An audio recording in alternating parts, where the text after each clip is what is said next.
Good morning. How are you doing today? Good. Thanks so much for doing this. Dude, we have been together for so long, from Crystal Time to One True King, Beasts and Beauty, Good and Evil. It's always a gift to share a conversation with you. Thank you so much. The power of writing is going into moving pictures, we must have talked about that a billion times, but to see it physically happening now is like, this is amazing. What is it like on your side of the writing instrument?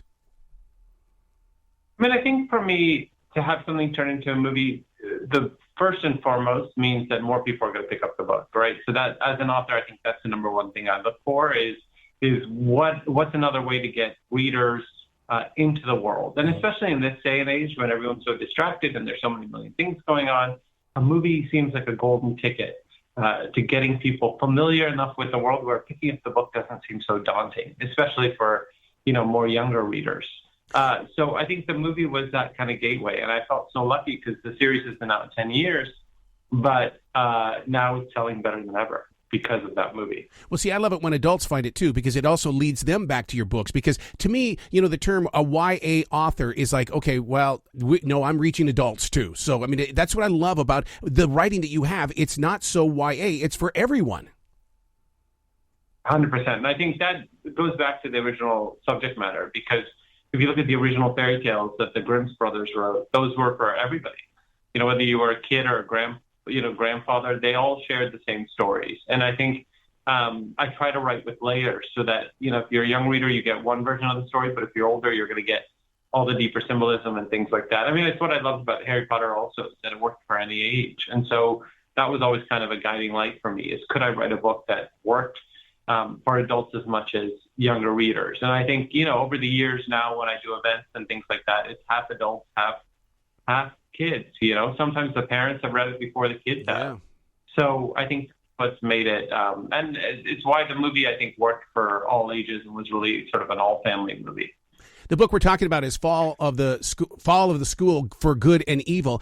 All schoolmasters have got to face a test. I like what your test is here because it messes with the imagination, because we all go through this test. It's loyalty, but is it corrupt? We know what loyalty is, and we've all broken loyalty.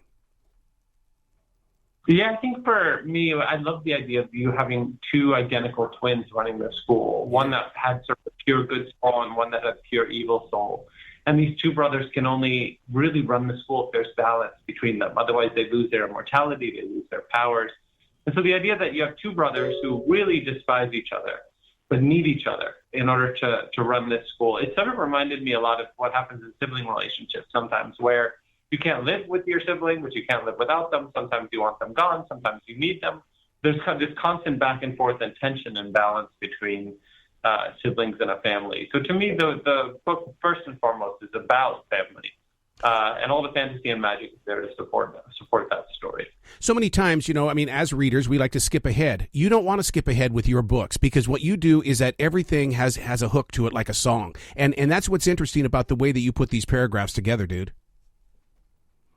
I mean, I try to make it so that it feels like you could only read it in one sitting, that you can't move, that it just moves so quickly that you're sort of swept along with it, And I think for me, you have to have that level of pace and that many twists and turns and things like that to keep up with all the other options for screen entertainment, right? Because kids can pick up TikTok, adults can pick up TikTok and just start scrolling and seeing fun videos, but it's that's so shallow. So with a book, you can go deeper, but you have to have the same level of entertainment. So it's always a tough challenge. When I'm writing these days, I've never felt under more pressure is the wrong word, but more challenge to make sure that it's entertaining enough to pull them along. So now, how do you know in your heart when you're behind that computer when it's going to be a shocking conclusion? And does it come at you all at once, or do you have to build that conclusion? I think sometimes you don't even know what the conclusion is going to be. You're sort of swept along also. Sometimes you're surprised by it as much as the reader's going to be, and I think that's when you know you have something really amazing, because there's no telegraphing it. It happens on its own. But other times you have a great ending in mind, and you just have to sort of build towards it and have trust that you're not going to give it away while you're writing it.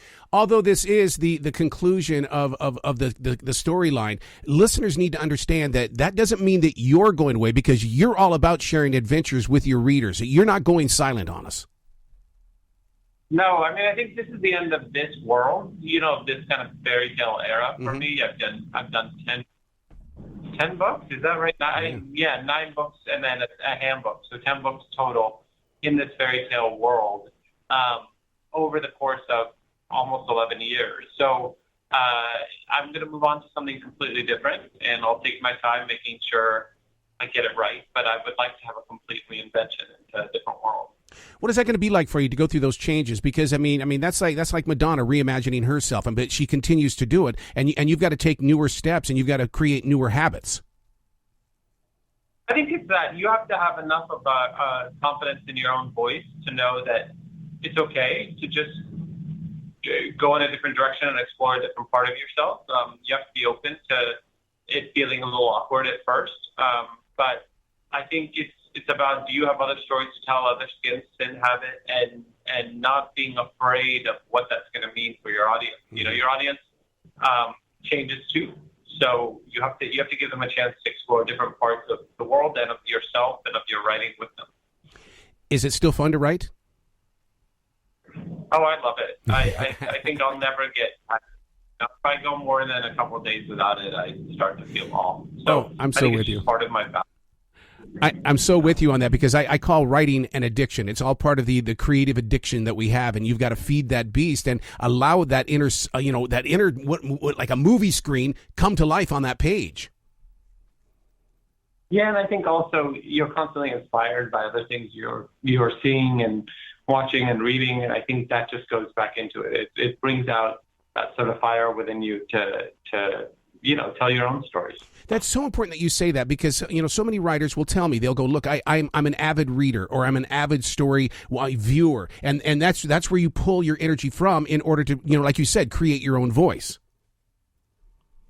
Yeah, I think also it reminds you how much power there is out there creatively when you read something good. It just it's not that it fires up your competitive instincts, but it pushes you to say, you know what, I can do better. Like, I can do better than I've already done. There are new levels for me to reach. There's new potential for me to find.